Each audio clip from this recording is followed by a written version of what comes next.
Morning.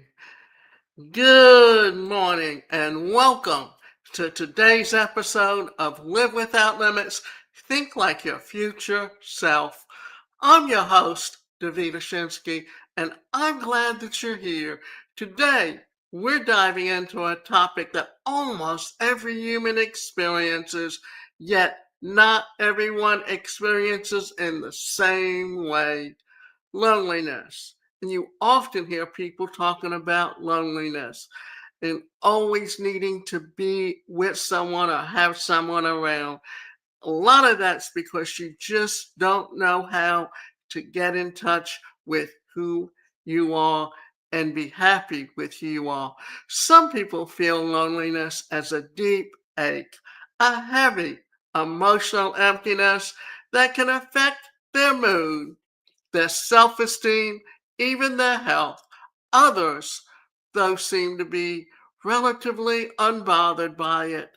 They may spend long periods alone and feel peaceful, grounded, even energized. So, what creates this divide? Why does loneliness devastate some people while others can take it in stride? That's what we'll explore today. What loneliness actually is, why we're wired for connection, the psychological and the biological roots behind these differences, and how our life experiences shape the way we respond to being alone, whether you feel loneliness or feel comfortable in your own company. I promise there is something here for you. So let's begin. Most people think loneliness simply means not having people around, but loneliness is not about being alone. It's about feeling alone. You can sit in a crowded room surrounded by people and still feel invisible, still feel unseen, still feel loneliness. That's because loneliness isn't a physical state. It's an emotional one. It's the gap between the connection that we want and the connection we feel. We are social creatures by design. We evolved in groups for protection, for survival, for belonging. To be disconnected from others triggers the same alarm systems in the brain as physical danger. This is why loneliness can feel so painful. The brain reads it as a threat. But here's the fascinating part: not everyone experiences that threat response with the same intensity. For some, loneliness feels devastating. For others, it barely is noticeable. Why? Well, let's explore why loneliness hurts some people deeply and others barely notice. When it comes to loneliness, there's a striking truth that we don't talk about enough. For some people, loneliness feels devastating. For others, it's barely noticeable. Let's unpack what that means. For many, loneliness isn't just emotional discomfort, it's a physical and psychological ache. It can feel like heaviness in the chest, a sinking feeling in the stomach, a tightness behind the ribs, a quiet whisper of something wrong here. It can trigger thoughts like, I'm not wanted, I don't belong, no one understands me, I'll always be alone. For those individuals, loneliness becomes more than a passing feeling, it becomes a threat. Their nervous system interprets being alone as unsafe, even dangerous. The brain sounds the alarm. We're disconnected. We fix this now. This can lead to anxiety, sadness, or even panic.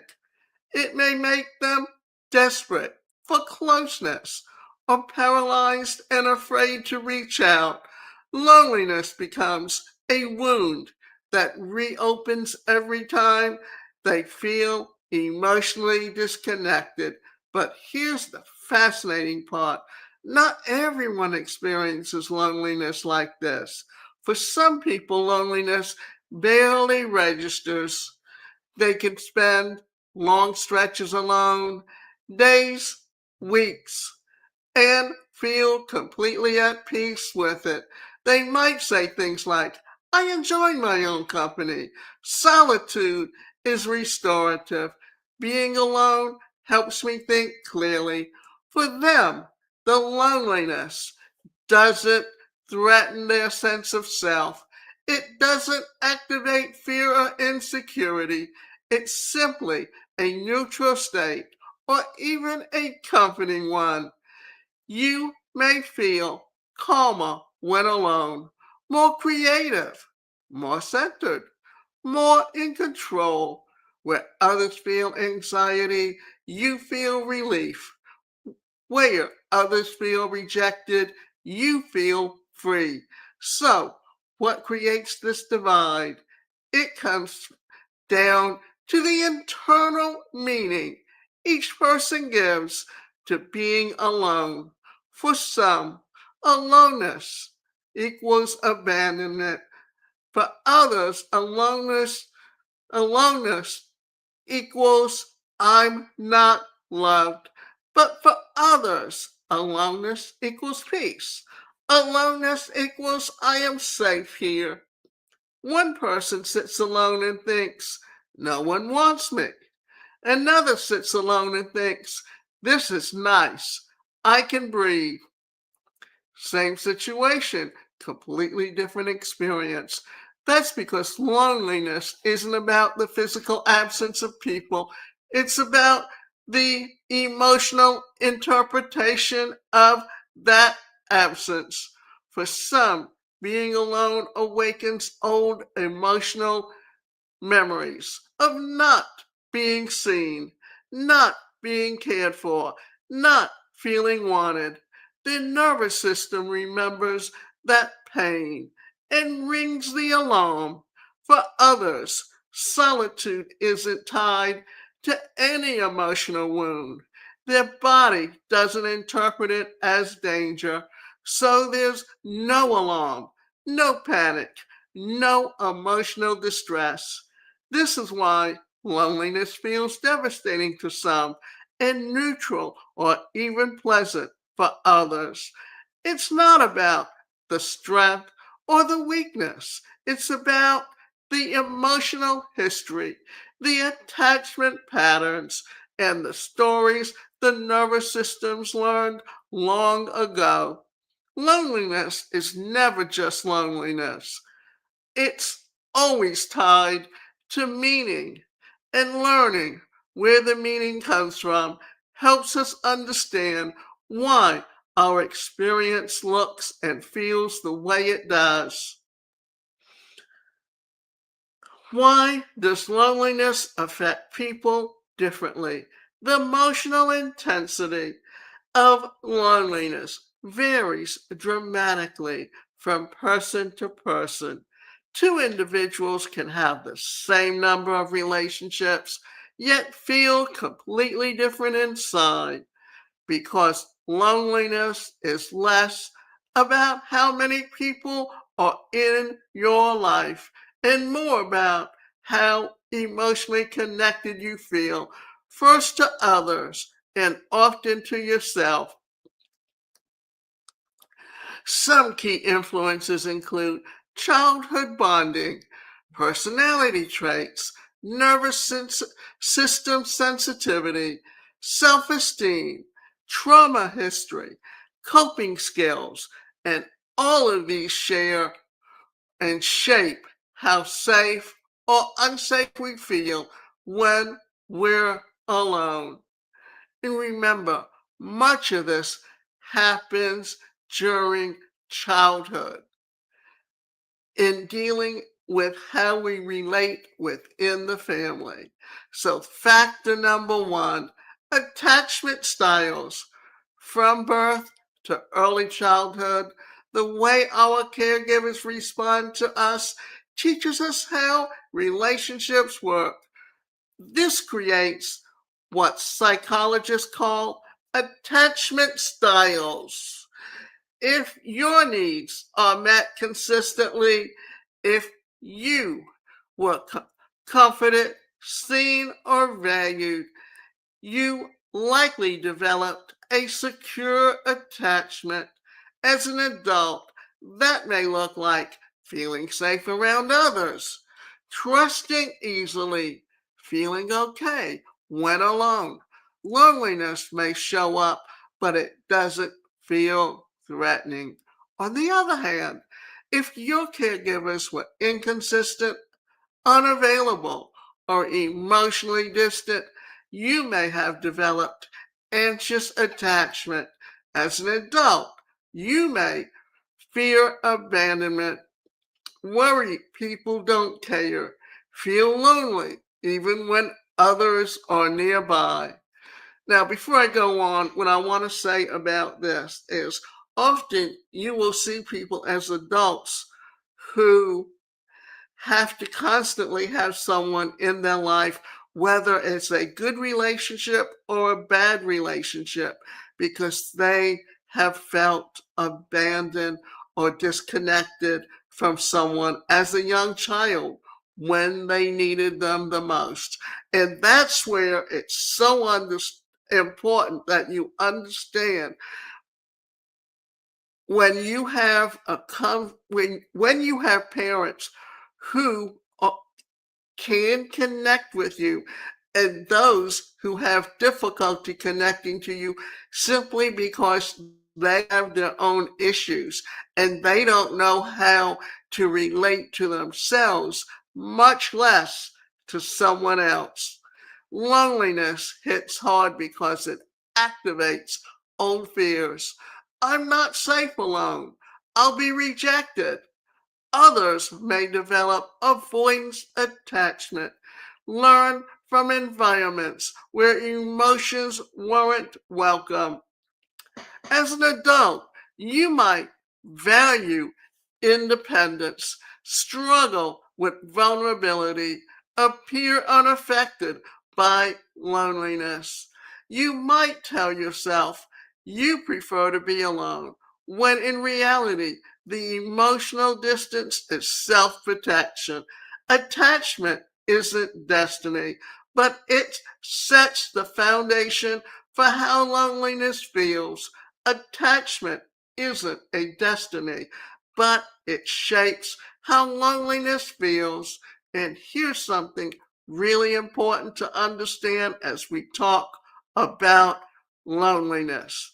Attachment isn't destiny, but it sets the foundation for how loneliness feels. So let's break that down.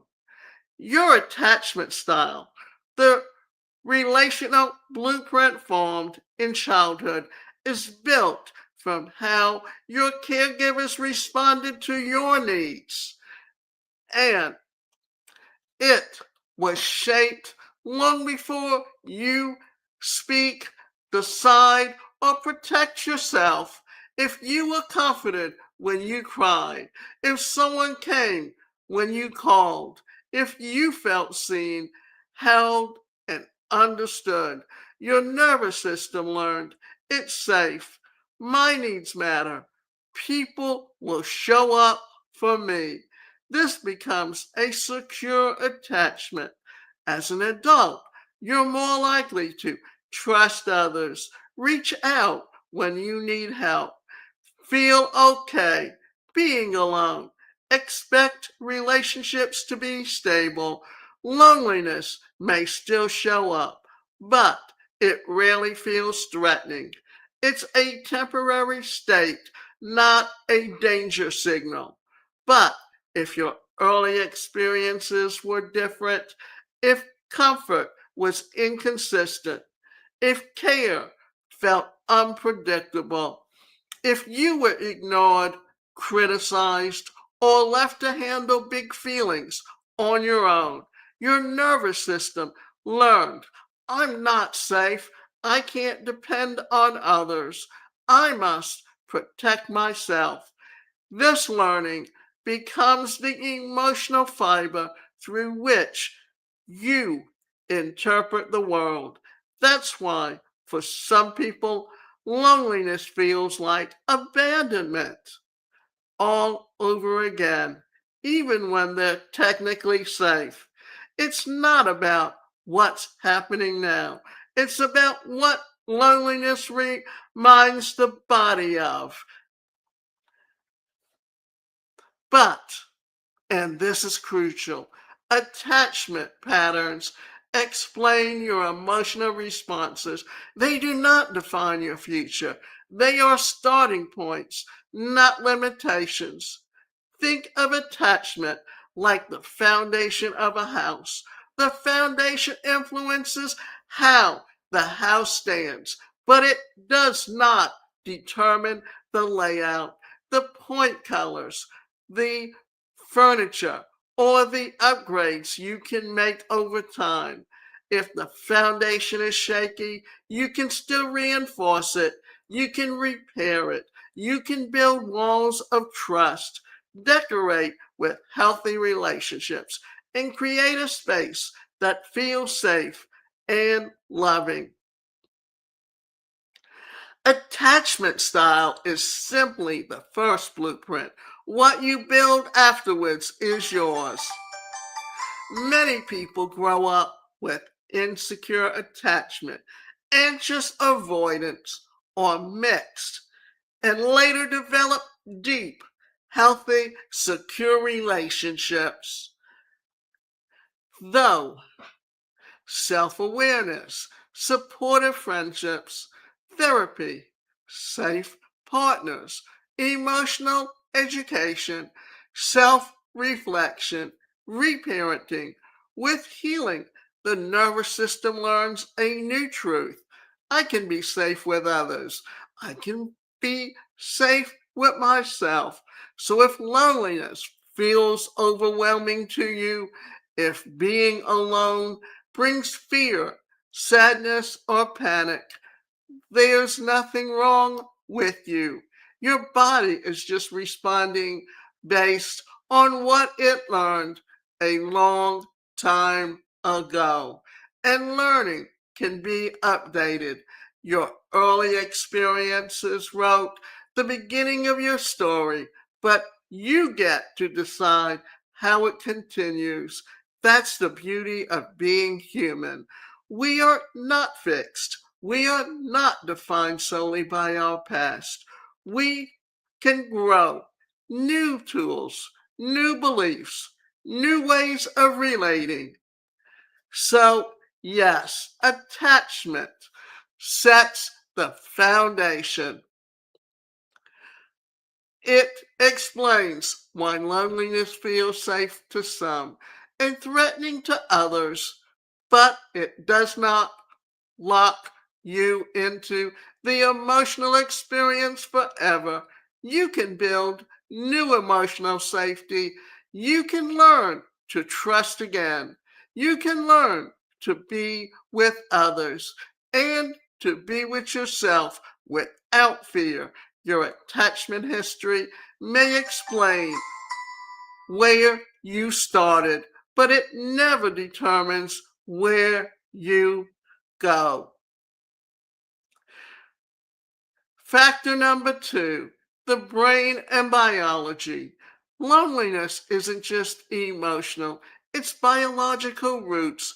When we feel socially disconnected, the brain activates areas tied to physical pain and threat. It releases stress, hormones, cortisol, and adrenaline to push us forward, reconnection. But some nervous systems are more sensitive than others. Two people can be alone for the same amount of time. One feels peaceful, the other feels panicked because Their brains interpret loneliness differently. Some people naturally produce more oxytocin, the bonding chemical, and feel more secure given even in solitude. Others have stronger survival responses. So disconnection feels dangerous. Genetics also plays a role. Some people are wired to seek connection intensely. Others are more self contained. Neither is right or wrong. It's simply biology shaping emotional experience. It also has to do with your personality because if you're outgoing, you enjoy being with other people. If you're an introvert, you enjoy being alone. And we all have these behavior patterns within us. Some are our strengths, some of them are our weaknesses, but we can learn to move between those behavior patterns. Now, another piece of loneliness puzzle that often goes overlooked is this. Genetics play a role. Some of us are quite literally wired to crave connection more intensely, while others are naturally more independent and self contained. Just like we inherit physical traits, eye color, height, hair, texture, we also inherit biological tendencies that influence over emotional world. Researchers have found that certain genes affect how sensitive we are to social signals, how strongly we react to rejection, how much comfort we get from closeness, how our brain chemistry responds to connection. For example, some people have higher levels of oxytocin activity, the hormone, often called the bonding chemical. Oxytocin helps us trust others, feel safe, and form emotional closeness. When people have more active oxytocin systems, connection feels soothing, necessary, and deeply rewarding. Those individuals may feel loneliness more sharply when connection is missing because their brain expects and craves relational closeness. On the other hand, of the spectrum. Some people have lower oxytocin activity or variations in genes linked to emotional sensitivity. For them, being alone feels more natural, even comfortable. They don't react or as intensely to separation or disconnection. It's not that they don't care about relationships. It's that they simply don't experience loneliness as physically or emotionally threatening. Their nervous system says, I'm okay on my own. People with these traits often enjoy solitude, recharge alone, feel less urgency to socialize, experience loneliness less intensely. Meanwhile, those with higher sensitivity may long for companionship, feel distressed without emotional closeness, experience loneliness as more painful, need deeper relational bonding to feel secure. These differences are baked into our biology, and it's helpful to remember neither style is better or worse. You are simply different. Two valid expressions of being human. Genetics are not the whole story, and they don't determine destiny, but they influence our emotional starting point. It's a lot like a musical talent. Some people are born with natural ear for rhythm. Others have to learn it slowly. Both can enjoy music, just in different ways. In the same way, Some people are born with a natural inclination towards deep emotional connection, while others are born with the inclination towards independence. Both can form meaningful relationships, both can thrive. You just approach connection differently.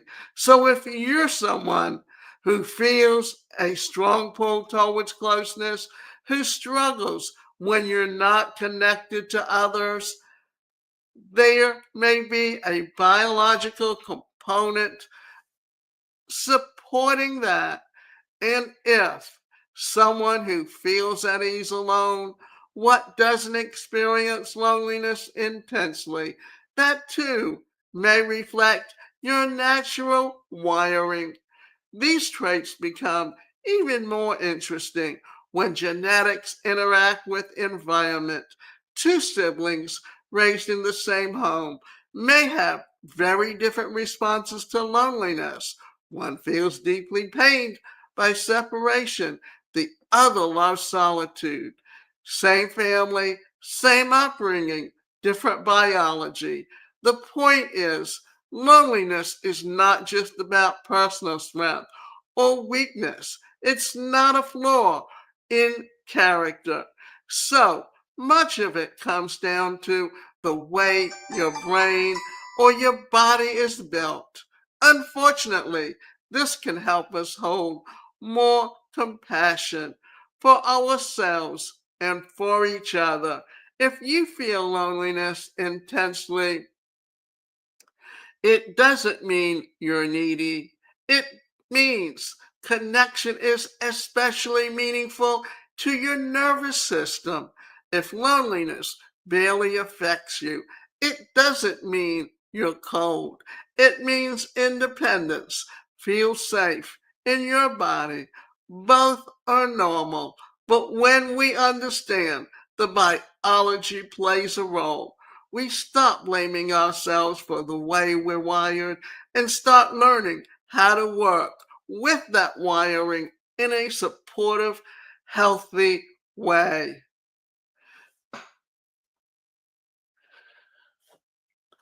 Life experiences and trauma.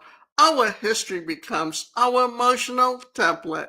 If someone experienced childhood neglect, emotional abandonment, bullying, rejection, abuse, betrayal, then being alone may activate deep emotional wounds. Their mind may tell a story like, being alone means no one cares. I'm unlovable. I'm unsafe. Even small periods of solitude can trigger intense loneliness. On the other hand, people who had stable emotional support growing up may experience solitude as neutral or even calming. For some, loneliness becomes protection. After enough emotional pain, the brain may say, it's safer to be alone than to risk being hurt again. So, a person may isolate not because they enjoy solitude, but because they learn connection as dangerous. Our past teaches our brain how to interpret the present, how the past shapes the way we see the present. One of the most powerful truths about loneliness and really about our emotional experience is this: our past teaches our brain how to interpret the present. Let's talk about what that means. Our brains are constantly gathering information from childhood onward. Every interaction, every conversation, every emotional experience becomes data, and the brain uses that data to build a kind of emotional map, a guidebook for how to understand the world. So when something happens today, being alone, being ignored, not getting a reply, feeling disconnected, Your brain doesn't respond only to the present moment.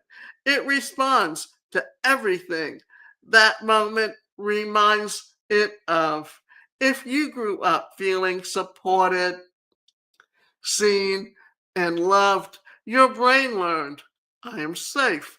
People show up for me. So in adulthood, being alone may simply feel neutral, an opportunity to rest, to focus, or reflect.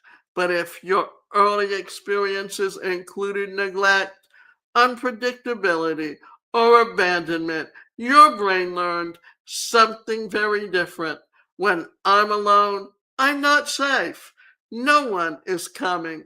I have to handle this by myself. So, in adulthood, being alone can feel deeply distressing, not because of what's happening right now, but because the body is reacting from stored memory. The nervous system says, I've been here before, and it hurts. Your brain pulls information from the past to predict what will happen in the present. This is not weakness, it's efficiency. It's survival. The brain constantly asks, what does this remind me of? Have, have I felt this before? How did it go the last time? If the answer is, the last time I was alone, it felt terrifying. The brain responds with fear, even if your current situation is safe. In that moment, the, the past is speaking louder than the present. This is why two people can experience the same situation but feel completely different.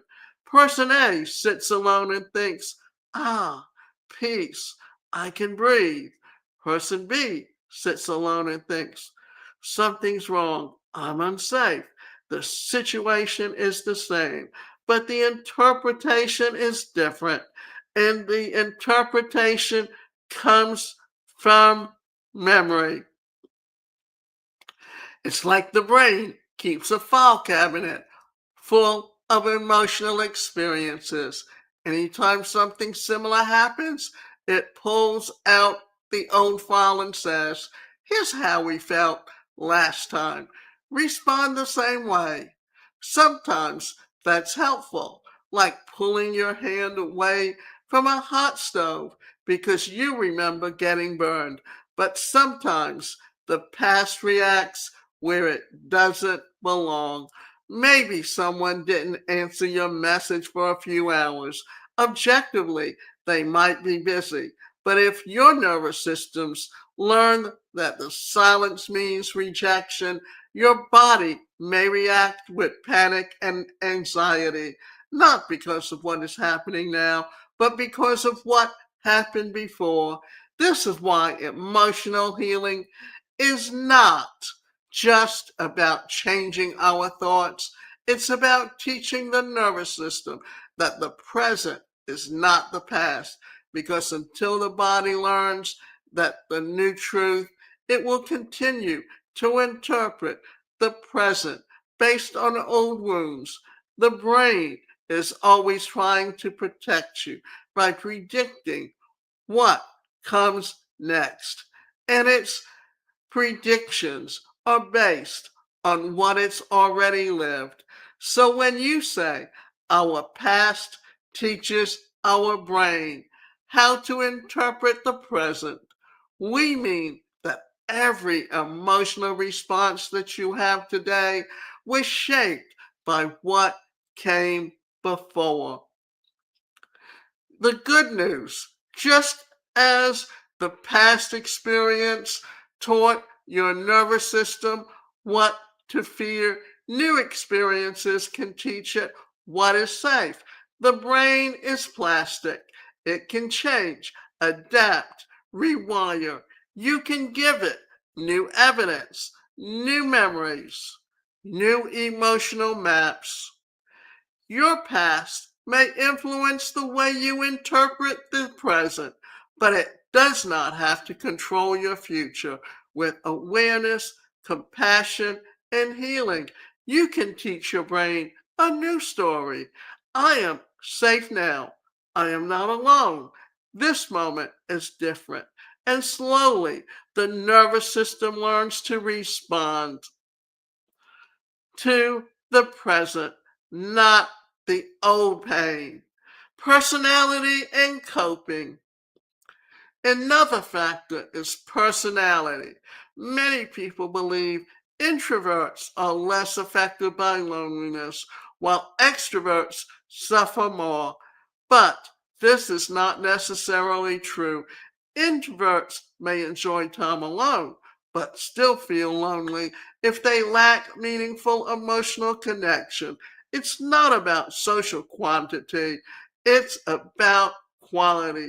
Some people have strong internal worlds, rich imaginations, creative hobbies, spiritual practices that provide a sense of companionship within themselves. Others rely heavily on external interactions to feel grounded. Coping skills matter also. Can you soothe your own emotions? Can you reach out for help? Can you express your needs? Do you feel worthy of connection? People who can regulate their feelings are better protected against loneliness. Those who struggle internally may feel loneliness more sharply. Emotional regulation or protection against loneliness.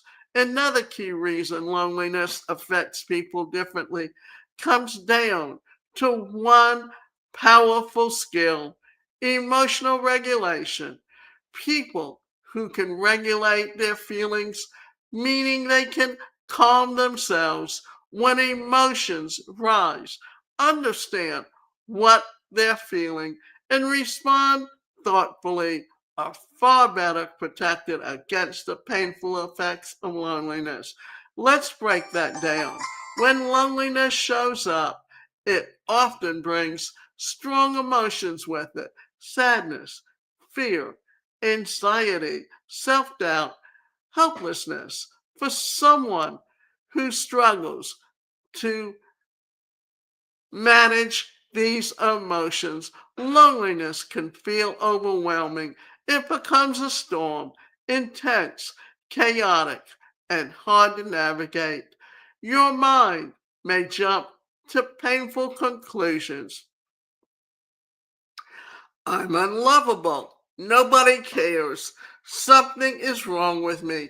Suddenly, loneliness isn't just a feeling, it becomes a story about your identity. But for someone who has learned how to regulate your emotions, the experience is different. You might feel loneliness rising, but instead of being swept away by it, you recognize it for what it is: a temporary emotional state, not a verdict. This can say to yourself, I'm feeling lonely right now. It's uncomfortable, but it will pass. You don't panic. You don't collapse into hopelessness. You don't assume loneliness means that you are unworthy or rejected. You feel the feeling, but you don't become the feeling. That's emotional regulation. It's the ability to hold an emotion without letting it take over. And this skill makes all the difference, because loneliness isn't just about being alone. It's about how we interpret the feeling of loneliness. When someone can regulate your emotions, loneliness becomes manageable. It becomes information, a signal rather than a threat. You can respond by reaching out to someone, journaling, going to for a walk, engaging in a hobby, practicing self-soothing, reminding yourself of past connection, In other words, you can take action that supports yourself instead of getting stuck in fear or shame. With the emotional regulation skills, have an internal buffer when loneliness knocks. You have tools to meet it rather than being overwhelmed by it. On the flip side, when someone has difficulty regulating their emotions, loneliness can feel like it's happening to them, something they cannot influence or escape. It hits harder, it lasts longer, and may spiral into feeling of worthiness, not because you are weak, but because you never learned that the emotional tools to calm and comfort yourself. And here's the compassionate truth: most of us weren't taught emotional regulation growing up. If caregivers didn't model emotional calm, if feeling was dismissed or punished, if support was inconsistent, we never learned how to soothe ourselves. So now, as adults, when loneliness hits, we may feel helpless, like we're drowning without a life raft. But just as emotions regulation can be underdeveloped, it can also be learned slowly, gently. We can build the ability to notice our emotions, name them, soothe them, and choose our responses. The more we practice these skills, the more resilient we become. Loneliness may still show up, but it no longer feels catastrophic. It becomes a visitor, not a captor. Instead of "I'm alone, soothing is wrong with me," we can shift to "I'm feeling lonely. What do I need right now?" That single shift from judgment to curiosity is emotional regulation. So when you say people who want who can regulate your feelings are better protected against loneliness. Loneliness becomes our feeling among many, not defining narrative. And the emotional strength that comes from avoiding loneliness, but from learning how to meet it with compassion. So when loneliness is less harmful, some people experience loneliness lightly or only occasionally. This often happens when you have a secure attraction, you trust people, you feel worthy of love, you find meaning in solitude, you enjoy time with yourself, you have a fulfilling hobby, you have and know how to connect when you need to. You don't feel and interpret being alone as a threat. Your nervous system stays calm. You can say, "I'm alone right now, but I'm okay." For you, solitude is rest, reflection, creativity, and peace. Loneliness is simply passing feeling. Loneliness as a passing feeling, not a crisis. That's the truth that can feel both simple and life changing. Loneliness is simply a passing feeling, not a crisis. Loneliness can feel huge when it hits. It can flood your body with emotion, the heaviness on your chest, that the quiet ache in your heart, the restless energy that whispers something's missing. In that moment, It's easy to believe something is wrong with you, but you're broken or unwanted or unworthy of conviction. But here's the shift. Loneliness doesn't mean you're broken. It means you're human. It's your nervous system saying, hey, I need a little more connection, care, or presence right now. It's a signal, not an emergency. Just like hunger tells you that your body needs nourishment, loneliness tells you that your heart needs connection. You wouldn't panic because you got hungry. You simply eat. In the same way, you don't have to panic if you feel lonely. You can simply tend to what that feeling is asking for. Sometimes that means reaching out to someone you trust. Sometimes it means connecting inward, journaling, meditating, creating, or nurturing yourself. And sometimes it just means sitting quietly, remembering that feeling will pass. Emotions are waves. They arise, peak, and fall. When you stop fighting them, they move through us more quickly. But I'll always be okay. So let's say it this way. The problem is that when loneliness comes up, many of us make it mean more than it actually does. We turn it into a story. But those are stories, not facts.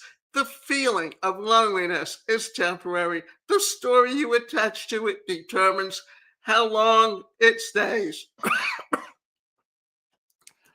When you recognize loneliness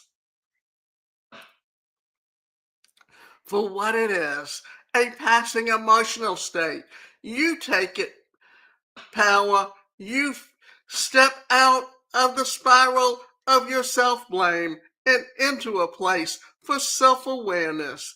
It becomes, I'm feeling lonely right now, and that's okay. It's a message, not a crisis. Think of loneliness like the weather. Storms pass. The sun returns, but don't have to build your identity around a passing cloud. So the next time you feel that ache of emptiness, instead of asking what's wrong with me, try asking, what is this feeling trying to tell me? Then breathe, pause, and remind yourself loneliness is just a feeling, and feelings are visitors. I can acknowledge it, care for it, and let it go. It's not a crisis, it's a moment. And like all the moments, it will pass. So, why do some people handle loneliness well while others struggle deeply? It comes down to a combination of childhood bonding, past experiences, brain chemistry, personality, self esteem, emotional regulation, and our sense of safety within ourselves. Loneliness is not a personal failing, it's a signal that we're craving connection, either with others or within ourselves. So I invite you to reflect. Think, okay, there is no shame in feeling lonely. It is one of the most human emotions we have.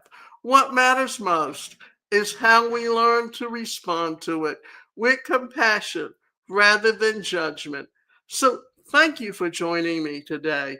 And as this episode spoke to you, please share it with someone who might need the reminder that they're not alone. So join me next time on Live Without Limits as we continue exploring the emotional patterns that shape our lives and how we can rewrite them. And remember that